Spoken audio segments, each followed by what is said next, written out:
आज मैं आपसे बात करना चाहूँगा नॉर्दर्न पाकिस्तान की मेजेस्टिक हाईलैंड्स की और वहाँ पे बसने वाले कुछ खास ग्रुप ऑफ पीपल की, जिनको हम आम ज़बान में डार्डिक ग्रुप के नाम से भी जानते हैं।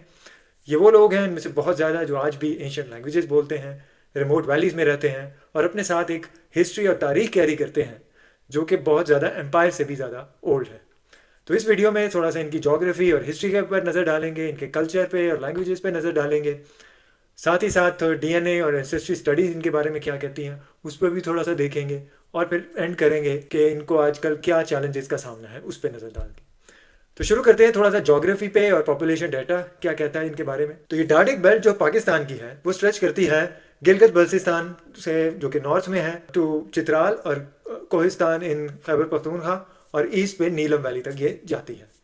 ये एक एरिया था जिसको एक दफ़ा 19th सेंचुरी जो ब्रिटिश एक्सप्लोरर्स थे उन्होंने इसका नाम दिया था डार्डिस्तान के नाम से।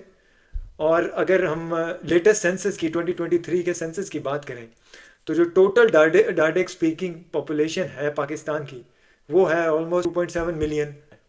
और इसकी अगर डिस्ट्रीब्यूशन की अगर हम बात करें तो गिलगित बल्तिस्तान में सबसे ज़्यादा लोग रहते हैं, ऑलमोस्ट 50% के करीब जो ये लोग हैं वो गिलगित बल्तिस्तान में कॉन्सेंट्रेटेड हैं। चित्राल में तकरीबन 4 लाख के करीब लोग हैं, इनमें से कोहिस्तान में 5 लाख के करीब, सवात और दीर की बात करें तो 2 लाख के करीब इनमें लोग हैं, और नीलम वैली में जो ऑलमोस्ट 1 लाख के करीब 1.5 लाख के करीब इनमें से लोग रहते हैं।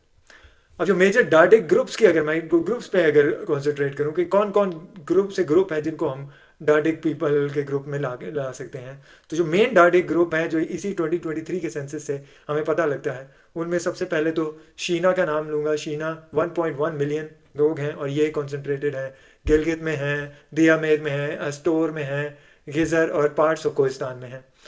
और दूसरा इन्हीं का एक ब्रांच है कोहिस्तानी शीना, वो 4.5 लाख के करीब है। उसके बाद काफ़ी फेमस पाकिस्तान में ओवर ग्रुप जो है 3.5 लाख, ये चित्राल और इनकी स्मॉल कम्युनिटी जो है वो गिलगित और अफगानिस्तान में भी हैं। कलाश के बारे में आप लोगों को सबको पता होगा, जानते होंगे। कलाश 3 वैलीज़ में है, बुम्बरत, रुम्बुर और बेरीर वैलीज़ में। और ये जो है वो ऑलमोस्ट 7,000 के करीब लोग हैं आज के लेटेस्ट पॉपुलेशन 2023 के सेंसस से। अब नेक्स्ट जो ग्रुप है वो तोरवाली तकरीबन 1,20,000 के करीब लोग हैं। ये है कॉन्सेंट्रेटेड बहरीन जो सवात का एक रीजन है और कलाम रीजन में कॉन्सेंट्रेटेड है। गौरी नेक्स्ट ग्रुप है जो सवात और कोहिस्तान और अपर दीर में है। पालूला जो है वो 15,000 के करीब लोग हैं, ये सदर्न चित्राल में रहते हैं। अब जो नेक्स्ट है उशूजो, ये बहुत एंशियंट ग्रुप ऑफ पीपल है और ये एंडेंजर्ड जिसे आप कह सकते हैं क्योंकि ये इनकी तादाद अपर सवात में ये लोग रहते हैं और इनकी तादाद आज की तारीख में तकरीबन 1,500 के करीब ये लोग हैं, बहुत एंडेंजर्ड है। और कुछ इसके अलावा दो एक और एंडेंजर्ड ग्रुप हैं जिसके लेस देन 300 स्पीकर्स हैं इस वक्त, वो है दुमाकी और तिराही। वो तिराही के अंडर 500 स्पीकर्स हैं अभी इस वक्त लेटेस्ट पॉपुलेशन सेंसस के मुताबिक। अगर थोड़ी सी इनकी हिस्ट्री पे जाएं पहले, तो इनकी हिस्ट्री ऑलमोस्ट 3,000 साल से भी ज़्यादा की हिस्ट्री है। वैदिक पीरियड और प्री हिस्टोरिक पीरियड से अगर हम शुरू करें अराउंड 500 बीसी तक, तो आर्कियोलॉजिकल एविडेंस जो है वो ये इनकी प्रेजेंस हमें बताती है अलोंग इंडस और हाई वैलीज। और लिंग्विस्टिक बहुत सारे लिंग्विस्ट जो हैं वो बिलीव करते हैं कि इनके एंसेस्टर्स जो है वो डार्डिक लैंग्वेज बोलना शुरू हो गए थे, उन्होंने ब्रांच ऑफ किया था from early Indo Aryan languages से, तो उससे इनकी ये ब्रांचेस लैंग्वेजेस की शुरू हुई थी लोकल डिफरेंट वैलीज़ में। इसका रेफरेंस जो है वो काफ़ी क्लासिकल ऑथर्स भी हमें पेश करते हैं। स्पेशली यहाँ पे मैं कोट करना चाहूँगा ग्रीक हिस्टोरियन हेरोडोटस और टॉलमी को, जिन्होंने मेंशन किया हुआ है एक ग्रुप ऑफ पीपल डाराडे जो रहते थे पर इंडस में, वहाँ पे भी इनका रेफरेंस ग्रीक हिस्टोरियंस में हमें मिलता है। और कुछ बुद्धिस्ट टेक्स्ट भी इस रेफरेंस में एग्जिस्ट करते हैं। फ्रॉम गंधारा, उन्होंने भी दारादास के नाम से इनको मेंशन किया है, इनको नेम किया है। और गंधारा सिविलाइजेशन की अगर हम बात करें फ्रॉम 500 बीसी टू 1000 सीई, ये पीरियड था 1500 साल का। यहाँ पे डार्डिक जो लैंग्वेज है उनको देखा है, उन्होंने इन्फ्लुएंस किया है गंधारी प्राकृत को। और वहाँ पे इस पीरियड में बहुत ज़्यादा बुद्धिस्ट मोनास्ट्रीज भी इस रीजन में डार्डिक बेल्ट में हमें इस्टेब्लिश होती नज़र आती हैं, स्पेशली जो फ्लरिश हुई सवात में और गिलगित वैलीज़ में बहुत ज़्यादा बुद्धिस्ट मोनास्ट्रीज और आर्ट की फ्लरिशमेंट हमें नज़र आती है। उसके बाद अगर हम मिडीवल पीरियड की बात करें स्पेशली बिटवीन 1200 और 1500, तो वहाँ पे हमें सेपरेट वैलीज़ में डार्डिक सुल्तानेट्स जो हैं वो इमर्ज होती नज़र आती हैं, specially in case of Swat. मगर उसके अलावा गिलगित और चिलास में भी है वो सुल्तानेट्स इनकी इमर्ज होती नज़र आती हैं। और यहाँ पे सिचुएशन जो है थोड़ी चेंज होती है इस्लाम की अराइवल से। यहाँ पे हिस्टोरियंस का जो है एग्रीमेंट है कि 14th सेंचुरी में यहाँ पे इस्लाम आया और स्प्रेड होना शुरू हुआ। मगर जो आइसोलेटेड वैलीज़ जो हैं वो उन्होंने अपना इंडिजिनस ट्रेडिशंस और लोकल ट्रेडिशन फिर भी रेजिस्ट किया, रिटेन किए बहुत हद तक। 16th सेंचुरी के आते आते पश्तून एक्सपेंशन हमें नज़र आती है इन वैलीज़ में, अंटार्कटिक बेल्ट में। और सबसे पहले इसकी जो मिसाल हमें मिलती है वो 1518 में हमें मिलती है। यूसुफजई पश्तून जो है वो एंटर हुए सवात में, उन्होंने कंट्रोल किया रीजन को और फिर इससे इंटीग्रेट किया। उन्होंने बहुत ज़्यादा डार्डिक जो लोकल पॉपुलेशंस थी उनको इंटीग्रेट किया for the first time properly. और अगर हम मॉडर्न पीरियड की बात करें, स्पेशली जो 19th सेंचुरी 20th सेंचुरी है, उसमें ब्रिटिश एक्सप्लोरर्स ने 1800s में, जैसे मैंने कहा, इसको रीजन को, इस बेल्ट को डार्डिस्तान का नाम दिया था और बहुत ज़्यादा डॉक्यूमेंट किया करना शुरू किया लैंग्वेजेस को और ट्राइब्स को। मिनिमम 20 लैंग्वेजेस और ट्राइब्स को ब्रिटिश एक्सप्लोरर्स ने इस रीजन में डॉक्यूमेंट किया, जिसकी हमें एविडेंस मिलती है। और अगर मॉडर्न हिस्ट्री आफ्टर पार्टीशन की बात की जाए तो आफ्टर 1947 ये region naturally become part of Pakistan. कुछ जो है वो गिलगित बल्तिस्तान के एडमिनिस्ट्रेशन में भी हैं अभी, और कुछ जो है वो KPK और कश्मीर रीजन में नज़र आते हैं। थोड़ा सा मैं यहाँ पे लैंग्वेजेस के बारे में स्नैपशॉट देना चाहूँगा डार्डिक लैंग्वेजेस का। जैसे मैंने कहा, ये एक स्पेशल सब ब्रांच है। डार्डिक लैंग्वेजेस जो हैं वो एक स्पेशल सब ब्रांच है इंडो आर्यन फैमिली का। ये बहुत ज़्यादा हद तक प्रिजर्व करती हैं ओल्डर साउंड्स, और जो कि कुछ ऐसी साउंड जो कि लॉस्ट हो चुकी हैं मॉडर्न लैंग्वेजेस में, हिंदी और उर्दू में बहुत हद तक वो साउंड्स लॉस्ट हो चुकी हैं।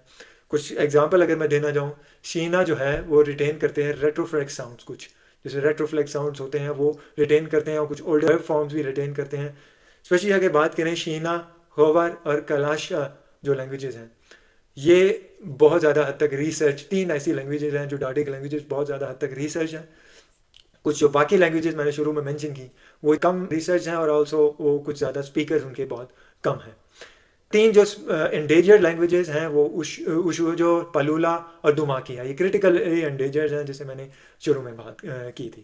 तोर वाली जो लैंग्वेज है वो आज की तारीख में भी थराइव करती है आइसोलेटेड माउंटेन कम्युनिटीज़ में। अब मैं थोड़ा सा बात करना चाहूँगा DNA और एंसेस्ट्री स्टडीज़ जो हैं मॉडर्न, वो क्या कहती हैं इनके बारे में। और यहाँ पे मैं रेफरेंस देना चाहूँगा एक स्टडी का हार्वर्ड मेडिकल स्कूल की तरफ से 2019 में की गई थी, और फिर मैक्स प्लांक इंस्टीट्यूट ने 2020 में एक स्टडी की थी। ये 2 स्टडीज़ के रेफरेंस देना चाहूँगा, और इन दोनों ने बहुत ज़्यादा फैसिनेटिंग ओरिजिन्स हमें इन लोगों के बारे में, डार्डिक लोगों के बारे में रिवील किए।